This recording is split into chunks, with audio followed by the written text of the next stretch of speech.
کی تھی.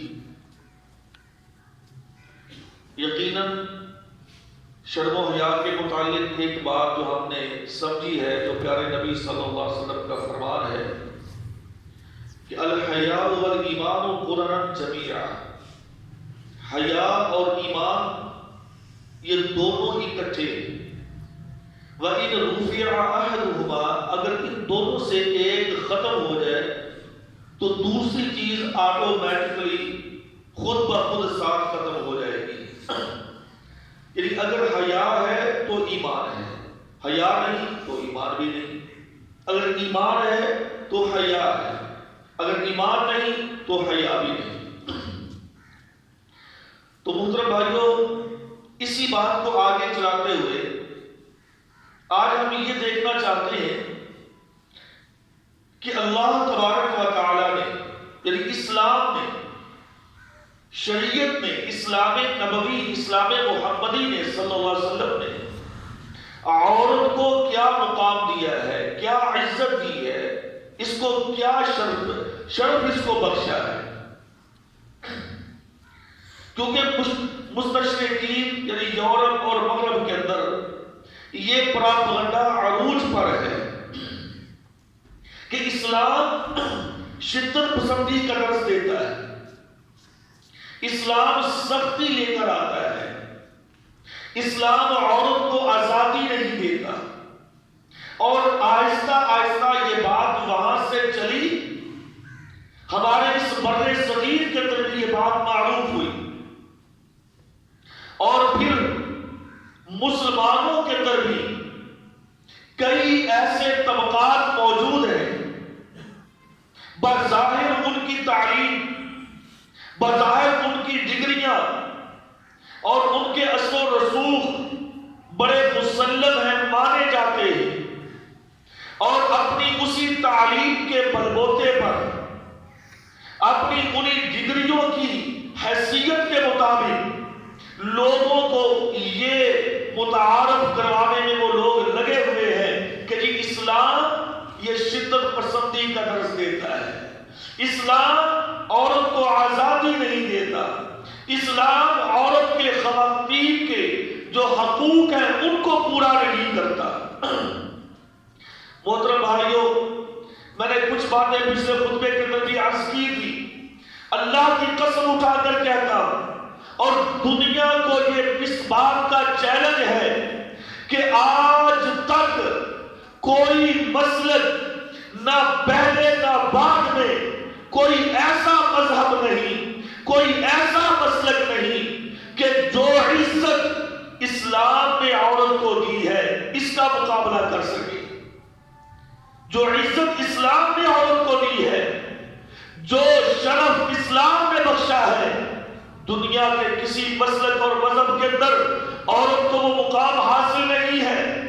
باتیں بہت زیادہ ہو جائیں گی، ہم ذرا اختصار کے ساتھ اس بات کو آگے بڑھاتے ہیں.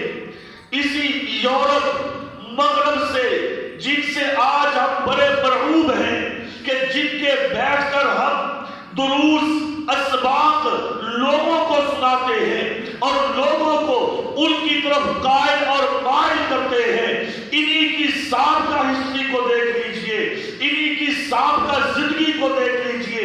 یہ تو 1870 میں پہلی مرتبہ برطانیہ کے اندر یہ قانون پاس ہوا ہے کہ عورت اپنی جائیداد کو فروخت کر سکتی ہے. وگرنہ 1870 سے پہلے آج تک امریکہ کیا، برطانیہ کیا، جرمن کیا، جاپان کیا، دنیا کے کسی بھی ملک کے اندر یہ عورت کو اجازت نہیں تھی کہ وہ اپنی کوئی چیز اپنی مرضی سے کسی کو فروخت کر سکے. اپنی جائیداد میں سے، یعنی اپنے مکان سے، اپنی دکان سے، اپنے گھر سے، اپنی زمین سے کسی عورت کو اجازت نہیں تھی 1870 سے پہلے کہ وہ کسی کو فروخت کر سکے. جبکہ ہمارا اسلام آج سے 1400 سال قبل جب پیارے پیغمبر دنیا میں تشریف لائے، سب کے حقوق لے کر آئے، سب کے قوانین لے کر آئے، ہمیں تو ہمارے نبی علیہ السلام نے، ہمیں تو اسلام نے اسی وقت للرجال نصیب مما ترک الوالدان والاقربون وللنساء نصیب مما ترک الوالدان والاقربون. اللہ نے کہا اگر مردوں کے لیے حق ہے جائیداد میں سے، اگر مردوں کے لیے حق ہے ان کی اولاد کے مال سے، ان کے بچے ہوئے والدین کے مال سے، وَلِلنِّسَاءِ نَصِيبٌ مِّمَّا تَرَكَ الْوَالِدَانِ وَالْأَقْرَبُونَ. اور لوگوں اسی طرح عورت کو بھی پورا حق ہے کہ اپنی اولاد اس کی وہ وارث بنے، اپنے والدین اس کی جائیداد سے وہ وارث بنے، اور آگے پھر وہ جس کو چاہے فروخت کرے، جس کو چاہے وہ دے، جس کو چاہے وہ نہ دے. اسلام نے تو ہمیں 1400 سال پہلے سکھا دیا تھا، اور یہ 1870 میں یہ برطانیہ سے قانون پاس کروا کے آج ہمیں کہتے ہیں کہ اسلام نے عورت کو عزت نہیں دی. اسلام تو شروع دن سے عورت کا محافظ ہے، اسلام تو شروع دن سے عورت کو عزت دیتا ہے. الرجال قوامون علی النساء. اللہ نے فرمایا کہ میں نے مردوں کو عورتوں پر حاکم بنا دیا ہے. حاکم کا مطلب کیا ہے؟ حاکم کا مطلب جو لوگ سمجھتے ہیں وہ نہیں ہے. حاکم کا مطلب اللہ نے کہا کہ اس کو میں نے فوقیت دی ہے. یا اللہ کس چیز میں؟ معاشرت میں، معاشیات میں، روحانیت میں، نظریات میں، جسمانی کیفیت میں. اے اللہ کس میں تو نے اس کو حاکمیت دی ہے؟ اللہ نے کہا اس کو روحانیت میں، معاشیت میں، معاشرت میں، نظریات میں نے ان کو برابر رکھا ہے، انسان کو اور مرد کو. لیکن جو سوچ اللہ نے عقل عورت کو دی ہے کہ اسلام کو سمجھے، اسلام کو پڑھے، اپنی غلطی اور اپنے احساسات اس کا وہ اندازہ کرے، اس کو وہ سمجھے، اللہ نے یہ ساری عقل مرد کو بھی دی ہے. نماز کے روحانیت کے متعلق دیکھ لیجیے، اللہ نے فرمایا کہ من عمل منکم من الصالحات من ذکر او انثى. تم میں سے کوئی مرد کوئی عورت نماز پڑھیں گے ان کو برابر اجر ملے گا. اس کا مطلب یہ نہیں ہے کہ مرد نماز پڑھے گا باجماعت اسے 27 نمازوں کا اجر ملے گا، عورت نہیں پڑھے گی تو اسے اجر نہیں ملے گا. یہ بات غلط ہے. اللہ کہتا دونوں کو برابر اجر دوں گا. اس کا مطلب یہ نہیں کہ مرد روزہ رکھے اسے ثواب ملے، عورت روزہ رکھے اسے ثواب نہ ملے. رب نے فرمایا نہیں، دونوں کو برابر کر دوں گا. من عمل صالحا منکم من ذکر او انثى. مرد ہو یا عورت ہو، تم میں سے جو بھی نیکی کے کام کرے گا اللہ کہتا میں ان کو برابر کا اجر دوں گا، میں کسی کے ساتھ زیادتی نہیں کروں گا. اللہ نے روحانیت میں دونوں کو برابر رکھا ہے، اور اللہ نے معاشیات میں، اللہ نے معاشرت میں اسلام ہمیں درس دیتا ہے، اسلام تعلیم دیتا ہے. پیارے پیغمبر صلی اللہ علیہ وسلم نے فرمایا کہ لوگوں تم میں سے بہترین وہ شخص ہے، تم میں سے بہترین وہ شخص ہے، تم میں سے بہترین وہ شخص ہے جو اپنے گھر والوں کے ساتھ یعنی اپنی خواتین کے ساتھ بہترین ہے، جس کا انداز اور جس کا تعلق اور جس کا معاملہ اپنی خواتین کے ساتھ، اپنی بیویوں کے ساتھ، اپنی عورتوں کے ساتھ اچھا ہے. آپ نے فرمایا تم میں سے وہ بہترین شخص ہے. اور جس کا اپنے گھر کے ساتھ معاملہ اچھا نہیں، جس کا عورتوں کے ساتھ معاملہ اچھا نہیں، آپ نے فرمایا کہ وہ شخص اچھا نہیں ہو سکتا. اور پھر آپ نے فرمایا کہ سنو عورتوں کے کیا حقوق ہیں. اذا اکلت فاکلھا، جب تو کھائے اس کو بھی کھلائے. اذا لبست فالبسھا، جب تو لباس نیا پہنے اس کو بھی نیا لباس لے کر دے. اس سے بڑی اور کیا مساوات ہو سکتی ہے. پیارے نبی نے مرد کو اپنا لباس بنانے سے منع نہیں کیا، کہا جب تو اپنا لباس بناتا ہے اپنی عورت کا لباس بھی بنا. اپنا جوتا خریدتا ہے اپنی عورت کا جوتا بھی خرید. اپنے منہ میں لقمہ ڈالتا ہے اس کے منہ میں بھی لقمہ ڈال. آپ جیسا کھاتا ہے ویسا اسی کو کھلا. اور ساتھ یہ بھی فرمایا وَلَا تَضْرِبِ الْوَجْهَ وَلَا تَسُبَّ، اور تو کبھی بھی عورت کو گالی نہیں دے گا اور تو کبھی بھی اسے تھپڑ چہرے پہ نہیں مارے گا۔ اسلام تو یہ حقوق میں سکھلاتا ہے، اور یہ آج کا مستشرق، آج کا یورپ اور مغرب سے مرعوب زدہ، اس سے دیمک زدہ انسان کیسے کہتا کہ اسلام عورت کو عزت نہیں دیتا؟ اسلام نے تو منع کیا ہے اکیلے کھانے سے، اکیلے پینے سے۔ ام المؤمنین عائشہ فرماتی ہے رضی اللہ تعالی عنہا، صحیح بخاری مسلم کی حدیث ہے، آپ نے فرمایا کہ لوگوں تمہیں میں کیا بتاؤں اپنے نبی سے محبت کا جو راز ہے، کہتی میں تمہیں کیسے بتلاؤں، جہاں پیالے پہ منہ رکھ کے میں پانی پیا کرتی تھی، پیارے پیغمبر بھی اسی جگہ پہ منہ رکھ کے پانی پیا کرتے تھے۔ یہ تو عورت کو اللہ نے، اسلام نے عزت اور مقام بخشا ہے۔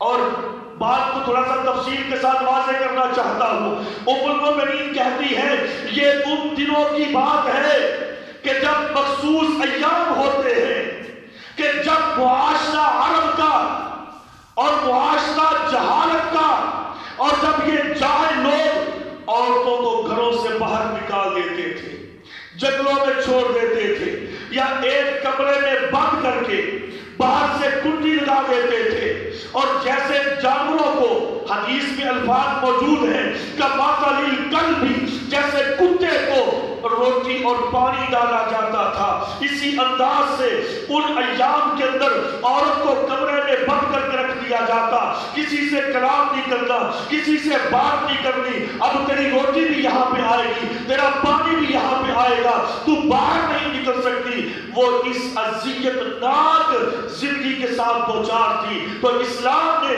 پیارے پیغمبر نے فرمایا کہ عائشہ آؤ تم اس پیالے سے پانی پیو، اور جہاں پہ تم نے منہ رکھا وہیں پہ میں رکھ کے منہ پہ پانی پیوں گا۔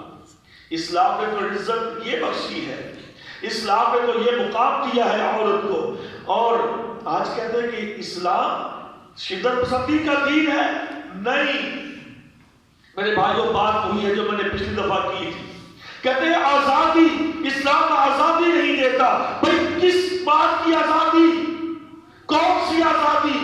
اس سے بڑی آزادی کیا ہے کہ عورت نہ کوئی کام کرے، نہ کوئی کاج کرے، اپنے گھر میں آرام سے بیٹھ کر ہر چیز کا مطالبہ کرے اور اس کو پورا کر دیا جائے۔ اس سے بڑی آزادی اور کیا ہو سکتی ہے؟ ہاں، اسلام نے عورت کو کام کرنے سے منع نہیں کیا، عورت کو کاروبار کرنے سے روکا نہیں، لیکن کچھ شرائط ہیں۔ شرائط یہ ہے کہ جہاں پہ مرد و زن کا اختلاط نہ ہو، اور جہاں پہ غیر محرموں کے ساتھ بات چیت لین دین نہ ہو، یا اگر ہو تو اس انداز سے کہ ساتھ محرم موجود ہو۔ اور یہاں تک میں ایک حدیث میرے ذہن میں آئی، صحیح بخاری کی حدیث ہے، اسلام تو عورت کو یہ مقام دیتا ہے۔ ایک پیارے نبی صلی اللہ علیہ وسلم نے ایک لشکر کو تیار کیا جہاد کے لیے، ایک لشکر کو جہاد کے لیے تیار کیا، لوگوں کے نام لکھے جا رہے ہیں۔ کسی نے کہا اللہ کے رسول، یہ جو آدمی ہے اپنا نام جہاد کے لیے لکھوا رہا ہے، اس کی عورت تو حج کرنے کے لیے گئی ہے۔ آپ نے فرمایا اس کے ساتھ کون گیا ہے بھائی؟ اللہ کے رسول اکیلی گئی ہے۔ آپ نے فرمایا جا پہلے اس کے ساتھ اس کو حج کروا کے آ، اس کا اکیلا جانا بنتا ہی نہیں ہے، اس کے ساتھ جا اور اسے حج کروا، اور پھر واپس آ کے جہاد میں شامل ہونا، اس کو اکیلے مت جانے دو۔ عورت کا محافظ تو مرد ہے، اسلام اس کا محافظ ہے۔ اللہ اکبر، باتیں تو بہت زیادہ ہیں میرے بھائیوں، چلو چلتے ہیں، درمیان سے یہ بات بھی نکل آئی۔ اب یہاں پر ہمارے اس بر صغیر میں اگر اسلام پہنچا ہے، میں لمبی تفصیل میں نہیں جانا چاہتا، محمد بن قاسم یہاں پہ لے کر آیا اسلام، ہم سبھی جانتے ہیں، تاریخ ہمیں بتلاتی ہے، حدیث سیرت ہمیں بتلاتی ہے کہ محمد بن قاسم 92 ہجری کو اسی بر صغیر میں اسلام لے کر آیا۔ تو کیسے آیا تھا، کیوں آیا تھا؟ ایک نسوانی آواز پر، ایک عورت کی آواز پر۔ ایک عورت نے آواز دی تھی کہ میری عزت محفوظ نہیں ہے۔ اسلام تو یہ ہے کہ عورتوں کی حفاظت کے لیے، عورتوں کی عزت کے لیے، دیکھیے کہاں محمد بن قاسم عاصم حجاز کے اندر، وہاں سے حجاج بن یوسف نے خلیفہ کی مرضی کے بغیر اپنی صوابدید پر وہاں سے محمد بن قاسم کو، جو کہ 27 سال کا گبرو نوجوان تھا، لوگ 17 سال کہتے ہیں لیکن 17 سال کسی تاریخ سے ثابت نہیں ہے، 27 سال کا ایک نوجوان، ایک بہادر کمانڈر، اپنا بھتیجا اس نے کلن سے واپس بلا کر ایک عورت کی عزت کی خاطر یہاں محمد بن قاسم کو بھیجا، جو کہ یہاں شور کوٹ تک یہاں ہمارے پاس آیا۔ کیوں؟ ایک عورت کی عزت کو خطرہ تھا کہ مسلمان کی عزت کا معاملہ بن چکا تھا۔ تاریخ کی کتابوں کے اندر بے شمار واقعات ہیں، حدیث کی کتابوں کے اندر مسند احمد کی ایک روایت ہے، مسند احمد کی ایک روایت ہے کہ نبی صلی اللہ علیہ وسلم کے زمانے میں فجر کی اذان ہو چکی ہے، نماز کی تیاری ہو رہی ہے، پیارے پیغمبر سبوں کو سیدھا کروا رہے ہیں کہ باہر بازار سے بھاگتی ہوئی ایک عورت مسجد کے دروازے میں آ کے کھڑی ہوتی ہے، کہتی واہ اسلامہ، ہائے اسلام میں لٹ گئی۔ پیارے پیغمبر صلی اللہ علیہ وسلم نے پوچھا میری بہن تو کون ہے، کیوں چلا رہی ہے، کیا ماجرا ہے، کیا مسئلہ ہے؟ کہتی اللہ کے رسول نماز پڑھنے کے لیے آ رہی تھی، فجر کی نماز پڑھنے کے لیے آ رہی تھی کہ راستے کے اندر آپ کو پتا ہے بنو قینقاع کے یہودیوں کا بازار آتا ہے، اور ان یہودیوں نے میری عزت کو برباد کرنے کی کوشش کی ہے، مجھ پہ ہاتھ ڈالا ہے، میں اس لیے وہاں سے چلاتی ہوئی اور وہاں سے یہ بھاگتی ہوئی، یہ سانس پھولا ہوا ہے، میں آئی ہوں اور اس لیے پکار رہی ہوں کہ ہائے اسلام۔ پیارے نبی صلی اللہ علیہ وسلم نے فرمایا اچھا ٹھہرو۔ آپ نے جلدی نماز پڑھائی، فجر کی نماز پیارے پیغمبر نے انتہائی مختصر چھوٹی سی نماز پڑھائی۔ نماز کے بعد کہا علی قم یا علی وصاحب فی اللذین، آپ نے کہا علی کھڑے ہو جاؤ اور اپنے ساتھ 2 ساتھیوں کو لے جاؤ، اور آج صبح کا سورج طلوع ہونے سے پہلے فلاں یہودی کی گردن چاہیے کہ جنہوں نے ایک مسلمان عورت کی طرف اپنے گندے ہاتھ کو بڑھایا ہے۔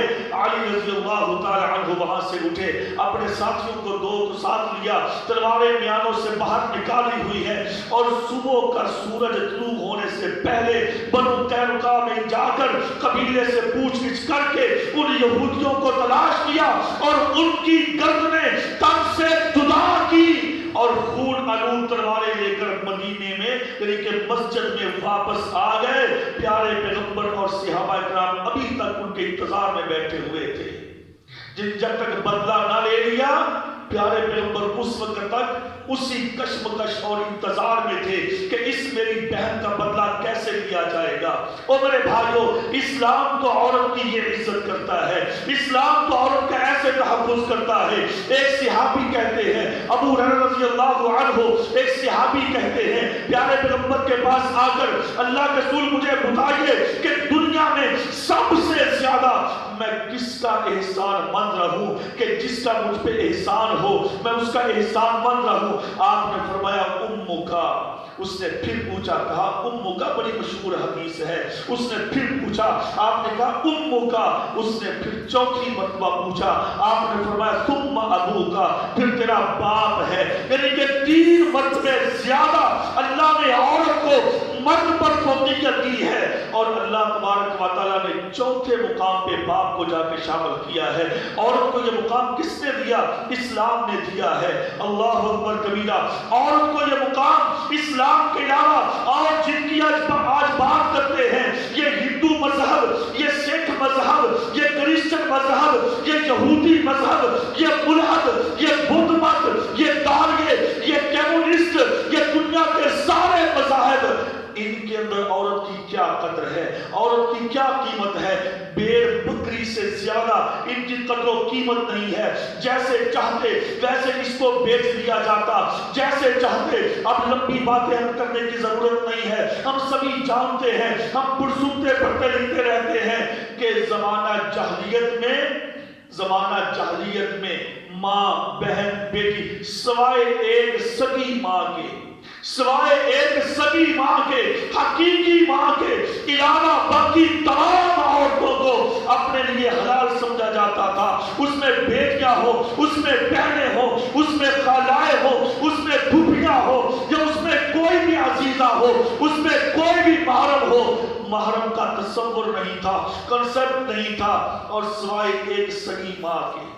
سوتیلی ماں کو بھی لوگ اپنی حوث کا نشانہ بناتے تھے. اور اگر خامد فوت ہو جاتا، یہ تو آپ بزرگ بھی جانتے ہوں گے، جب خامد فوت ہو جاتا تو اگر نئی نویلی دلہن ہے، چند ماہ شادی کو ہوئے ہیں، تو اسے بھی مجبوراً اس کے ساتھ مرنا پڑتا تھا، اسے بھی ساتھ زندہ جلا دیتے تھے. اور آج بھی ہندوؤں کے اندر جن کو کہتے ہیں جمہوریت کا بہت بڑا علمبردار ہے، آج بھی ہندوؤں کے اندر اگر کسی عورت کا خامد فوت ہو جائے تو جس کو کہتے ہیں بیوہ ہو گئی، وہ ساری زندگی نکاح نہیں کروا سکتی. اور اس ساری جو آج عورت کے حقوق کے بڑے بڑے علمبردار ہیں اور بڑے نعرے لگاتے ہیں، جاؤ جا کے پوچھو ان کی راہباؤں کے متعلق کہ ان کے کیا نظریات ہیں، ان کی کیا سوچ و بچار ہے. جس عورت نے اپنے آپ کو اپنے مذہب کے لیے، اپنے دین کے لیے وقف کر دیا، وہ زندگی بھر شادی نہیں کروا سکتی. اس سے بڑی ذلت اور کیا ہے، اس سے بڑی حقارت اور کیا ہے. اور پھر عورتوں کے حقوق یہ تو بھول جائیں. میں نے بتایا کہ 1870 کے اندر یہ بل پاس کرا کے خوش ہو رہے ہیں کہ یہ عورت کو مکمل حقوق مل گئے. اور اس سے پہلے بلکہ آج بھی کئی علاقے ایسے موجود ہیں کہ جہاں پہ عورت کی کوئی ویلیو نہیں ہے. اسی لیے تو پیارے پیغمبر صلی اللہ علیہ وسلم نے آخری جو کلمات فرمائے، آخری جب آپ بیمار تھے، جب آپ مرض الموت میں تھے، تو آپ اس وقت کیا کہہ رہے تھے کہ اے میری امت، نماز کی پابندی کرنا. اور ساتھ فرمایا کہ آپ نے فرمایا کہ وما ملکت ایمانکم، وما ملکت ایمانکم. اور لوگوں اپنی لونڈیوں کے ساتھ، اپنی عورتوں کے ساتھ، اپنے غلاموں کے ساتھ اچھا سلوک کرنا، اگرچہ لونڈیاں بھی ہوں. اللہ اکبر کبیرہ. مجھے ایک حدیث یاد آئی، صحیح بخاری شریف کی حدیث ہے، صحیح مسلم کی طرف یہ روایت موجود ہے. پیارے نبی فرماتے ہیں صلی اللہ علیہ وسلم، آپ نے فرمایا کہ لوگوں اس بندے کے لیے 2 اجر ہیں، 2 اجر، یعنی اس کے لیے دوہرا اجر ہے، اس کے لیے ڈبل اجر ہے. جو آدمی کسی لونڈی کی تربیت کرتا ہے اور اسے اسلام کی تعلیم دیتا ہے، اس کی اسلامی معاشرے کے اندر اس کی تربیت کرتا ہے، اور پھر اسے آزاد کر کے اس سے نکاح کر لیتا ہے، آپ نے فرمایا اللہ نے اس کے لیے ڈبل اجر رکھا ہے، ڈبل اجر. اللہ اکبر کبیرہ. اور پھر صحیح مسلم کی ایک اور حدیث ہے، اللہ نے پیارے پیغمبر نے فرمایا جس آدمی کی 2 بیٹیاں، جس آدمی کی 2 بیٹیاں ہو اور ان کی وہ اچھے طریقے سے اسلامی نہج کے مطابق ان کی تربیت کرے اور انہیں پھر اسلامی تعلیم دے کر احسن طریقے سے ان کو اپنے گھروں میں رخصت کرے، آپ نے فرمایا کہ وہ کل قیامت کے دن بندہ میرے ساتھ ایسے ہوگا جیسے یہ 2 انگلیاں آپس میں برابر ہیں. اور ایک روایت میں آتا ہے کہ وہ 2 بیٹیاں اس کے لیے جہنم کے آگے دیوار بن جائیں گی. اللہ نے بیٹیوں کی پرورش پر، اللہ نے بیٹیوں کی تعلیم پر، بیٹیوں کی تربیت پر اللہ نے جنت حلال کی ہے، جہنم کو حرام کر دیا ہے. اس سے بڑی اور کیا اسلام عزت دے گا. اللہ اکبر کبیرہ. وہ تو ہم جانتے ہی ہیں کہ جاہلیت کے زمانے میں بِأَيِّ ذَنبٍ قُتِلَتْ، اللہ فرماتا ہے کہ بچیوں کو زندہ درگور کیا جاتا تھا. اسلام نے آ کر عورت کو عزت بخشی ہے، عورت کو مقام بخشا ہے، عورت کو یہاں تک پہنچایا ہے. اور آج وہی لوگ اٹھ کے اسلام کے بارے میں بات کرتے ہیں کہ اسلام عورت کو عزت نہیں دیتا. اللہ اکبر. زندہ درگور کیا جاتا تھا بچیوں کو. اور میرے بھائیوں میری بات کا محسوس نہ کرنا، آج ہمارے معاشرے کے اندر بھی جس کے ہاں بچیاں پیدا ہونا، ہماری مائیں کہتی ہیں، ہمارے بزرگ کہتے ہیں اور پھر بیٹی پیدا ہو گئی. اللہ اکبر. اللہ نے قرآن مجید میں فرمایا کہ جب ان کو کسی بیٹی کی ولادت کی خبر ملتی نا، اذا بشر احدکم بالانثى ظل وجهه مسودا وهو كظيم. ایسے بدبخت، ایسے بے حیا کہ جب ان کو کسی بیٹی کی ولادت کی خوشخبری دی جاتی ہے تو ان کے چہرے چمکتے نہیں، مسودا، ان کے چہرے سیاہ ہو جاتے ہیں اور ان کے چہروں پہ نفرت، حقارت اور ایسے تاثرات ہوتے ہیں. میرے بھائیوں، آج کی جدید سائنس، آج کی جدید میڈیکل ریسرچ کیا کہتی ہے کہ جس گھر میں بیٹیاں پیدا ہوتی ہیں نا، عورت کا قصور نہیں، مرد کا قصور ہے. اور اللہ کے لیے ایسی مائیں اور بہنیں، ایسے بزرگ کہ جو کہتے ہیں جی ہماری بہو جب سے آئی ہے 5 بیٹیاں ہو گئی ہیں، 6 بیٹیاں ہو گئی ہیں. مولوی صاحب کوئی دم، کوئی درود، کوئی تعویذ، کوئی دھاگا، ڈاکٹر صاحب کوئی میڈیسن. کس کو دینی ہے جی؟ اس بیٹی کو دینی ہے. یا پھر بیٹا تو ایویں کر، تو بیاہ ہور کرا. یہ مائیں کہتی ہیں، باپ کہتا، برادری کہتی ہے کہ نہیں بیٹا تو شادی اور کرو. ماں جی کیوں، کس لیے؟ بیٹیاں ہی بیٹیاں ہو رہی ہیں. یا اس کو چھوڑ دے، اس کو ختم کر دے، اس کو چھوڑ دے، اپنے گھر میں چلی جائے. کیوں بیٹیاں ہی بیٹیاں ہوتی ہیں؟ اور اللہ کے بندو، جدید میڈیکل ریسرچ کہتی ہے کہ بیٹیاں پیدا ہو یا بیٹے ہو، دیتا تو رب ہے، لیکن اس کے اندر مین کردار مرد کا ہوتا ہے، عورت کا نہیں ہوتا. جس گھر میں بیٹیاں پیدا ہوتی ہیں نا، اس مرد کا علاج کرواؤ، عورت کو علاج کی ضرورت نہیں. کیسی گندی سوچ ڈیولپ کی ہے ہمارے ذہنوں کے اندر، اور ہندوؤں کی رسمیں ہیں اور ہندوؤں کی باتیں ہیں اور اسلام سے دور کرنے والی باتیں ہیں. اللہ کہتا ہے سورہ شورى کے اندر آیت نمبر 49 اور 50 میں، یَهَبُ لِمَن یَشَاءُ إِنَاثًا وَیَهَبُ لِمَن یَشَاءُ الذُّکُورَ أَوْ یُزَوِّجُهُمْ ذُکْرَانًا وَإِنَاثًا وَیَجْعَلُ مَن یَشَاءُ عَقِیمًا إِنَّهُ عَلِیمٌ قَدِیر.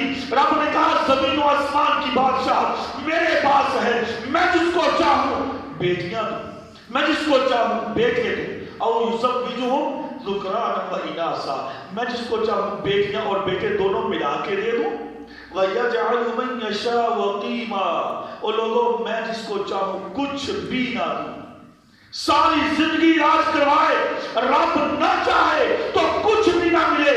اور پھر یہ الزام عورت پہ کیوں آتا ہے کہ جی بیٹیاں پیدا ہو رہی ہیں؟ اپنے بیٹے کا علاج کرواؤ، اسے دیس نکالا دو، اسے گھر سے نکالو. اور کس قدر افسوس ہے، باتیں تو بہت زیادہ ہیں. عورت کو جب نے مقام دیا ہے نا، سیدنا قدامہ بن محذوم رضی اللہ تعالی عنہ، انہوں نے اپنی بھتیجی کا نکاح کیا اور چھوٹی تھی، بچپن کے اندر اس کا نکاح کر دیا. جب بڑی ہوئی تو پیارے پیغمبر صلی اللہ علیہ وسلم کے پاس ایک اور بھی روایت موجود ہے، ہاں جی وہ سنن ابو داؤد کے اندر ہے. اس عورت کا نام زینب ہے رضی اللہ تعالی عنہ. آ کر کہتی اللہ کے رسول میں ایک سوال پوچھنا چاہتی ہوں. آپ نے فرمایا بیٹا پوچھو کیا بات ہے؟ کہا اللہ کے رسول میرے باپ نے میرا نکاح کر دیا تھا بچپن میں، میرے باپ نے میرا نکاح کر دیا بچپن میں، تو اب مجھے آپ کیا حکم دیتے ہیں؟ آپ نے فرمایا بیٹا تیرا کیا پروگرام ہے، تیری کیا رائے ہے، کیا تو اس گھر میں جانا چاہتی ہے یا نہیں؟ کہتے اللہ کے رسول میں نے آپ سے مسئلہ پوچھا ہے، آپ مجھے اس مسئلے کے اندر مجھے اس کا جواب چاہیے. پیارے پیغمبر نے فرمایا کہ میری بیٹی تجھے اجازت ہے، اگر تو جانا چاہتی ہے تو چلی جا، نہیں جانا چاہتی تیرے باپ نے نکاح کیا تھا، ختم، تجھے مکمل اجازت ہے. اللہ اکبر کبیرہ. کہتے اللہ کے رسول اب میں چلی جاتی ہوں چونکہ میرے باپ نے نکاح کر دیا تھا، لیکن میں پوچھنا چاہتی تھی کیا اسلام نے کچھ عورت کو بھی حق دیا ہے یا نہیں دیا؟ اور میرے بھائیوں آج جو کہتے ہیں کہ عورتوں کو اسلام نے حق نہیں دیا، اللہ کی قسم عورت کی مرضی کے بغیر اس کا نکاح نہیں ہو سکتا. اور یہ بات بھی سن لیجئے، ہمارے ہوتے نا کئی بیچارے پرانے بزرگ نہیں جی ہوتے گل ہو گئی یہ تو برادری نے بس ہاں کر دی تھی. بالکل 100% یہ غلط بات ہے. جب تک عورت لڑکی کی رضامندی نہ ہو وہ نکاح باطل ہے, وہ نکاح جائز نہیں ہے. لڑکی کی رضامندی ضروری ہے. اگر وہ رضامندی کا اظہار نہیں کرتی تو وہ نکاح اسلام اس کو قائم ہی نہیں رکھتا. اسلام عورت کو مکمل اجازت دیتا ہے کہ وہ اس کو فسخ کر دے, وہ اس کو توڑ ڈالے, وہ اس پہ عمل درآمد نہ کرے. لیکن اس کے لیے شریعت کو مد نظر رکھنا پڑے گا. اب اس کا مطلب یہ نہیں ہے کہ جی یہ جو کورٹ میں نکاح ہوتے ہیں وہ جائز ہو گئے ہیں, یہ تو سراسر بغیرتی ہے, یہ تو نکاح ہوتا ہی نہیں ہے. لیکن عورت کو اللہ نے احترام دیا ہے, اس کو اللہ نے اختیار دیا ہے. پیارے پیغمبر نے فرمایا کہ پوچھ کر اس کی اجازت کے بغیر نکاح نہ کرو. صحابہ نے کہا اللہ کے رسول جو کنواری لڑکی وہ تو شرمائے گی. آپ نے فرمایا اس کا خاموش رہنا ہی اس کی اجازت ہے. ہاں ویسے بھی کون ایسا ماں باپ ہے جو نہ جانتا ہو, جو نہ پہچانتا ہو کہ بیٹی کی کیا رضامندی ہے. اور اکثر حقیقت بات یہ میں کہتا ہوں ہمارے بزرگوں کے لیے اور ہمارے بھائیوں کے لیے, میرے لیے, آپ کے لیے, سب کے لیے, ہم اکثر ایسے کرتے ہیں کہ نہیں جی برادری چھوڑ گل ہو گئی ہے, اگر اب ہم نے انکار کر دیا تو برادری میں ناک نہیں رہے گی. بھئی ناک نہیں رہتی تو نہ رہے, لیکن اللہ نے جو ہمیں اختیار دیا ہے ہم اس سے آگے نہیں جا سکتے. ہم اپنی ناک بچاتے بچاتے اپنی بیٹیوں کے گھر برباد کر دیتے ہیں, ان کی رشتے برباد کر دیتے ہیں, اور ساری زندگی وہ بیٹیاں پھر اپنی زندگی کو اذیت تکالیف کے طرف گزارتی رہتی ہیں. اور کیا وہ بیٹی بن رہی ہے دعائیں کرے گی, بد دعائیں دے گی. اسلام نے یہ عورت کو حق دیا ہے. اور جاہلیت میں کیا تھا, یہ لے جاؤ, یہ بیٹی ہے, یہ بہن ہے, یہ فلاں عورت ہے, ہاں لے جاؤ بس اب اس کا معاملہ ختم, اب یہ تمہارے پاس ہے, اس کا مرنا جینا جو کچھ بھی ہے وہ بھائی نہیں. اللہ اکبر. مجھے ایک اور حدیث یاد آئی. پیارے نبی صلی اللہ علیہ وسلم کے پاس دوپہر کا ٹائم ہے, دوپہر, سخت دوپہر, گرمی شدید ہے. اسماء رضی اللہ تعالی عنہ, ام المومنین عائشہ رضی اللہ عنہ کی ستیلی بہن, یعنی ان کی عائشہ رضی اللہ عنہ کی دوسری ماں, یہ لمبا سفر کر کے مکہ سے مدینہ پہنچی سواری پر, پسینے سے شرابور, گرمی کے ساتھ اتنی نڈال, دروازہ کھٹکھٹایا اپنی بیٹی اسماء کا. اسماء نے دروازہ کھولا, دیکھا سامنے ماں ہے. اللہ اکبر کبیرہ, فوری دروازہ بند کر لیا. کیوں؟ ماں تھی نا, لیکن تھی ابھی کافرہ, مسلمان نہیں تھی, ابھی مشرکہ تھی. دروازہ بند کر لیا. واپس دوڑی دوڑی آئی عائشہ کے پاس. عائشہ پیارے پیغمبر کہاں ہے؟ بہن کیا ہوا, کیا مسئلہ ہے؟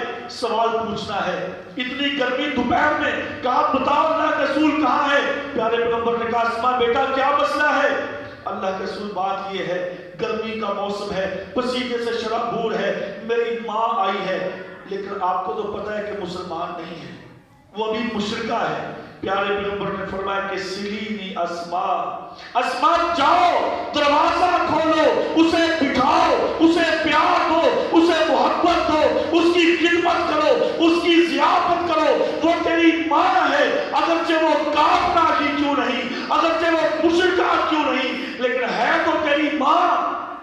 اسلام یہ تو نہیں کہتا کہ جو غیر مسلم ہو اور تمہارا رشتہ دار نہ ہو, اور تمہارا رشتہ دار ہو تمہارے پاس چل کے آ جائے تم اسے واپس بھیج دو. نہیں, اسلام یہ نہیں کہتا. تیری ماں ہے, اپنے گھر میں بٹھا, اس کی عزت اور تکریم کر.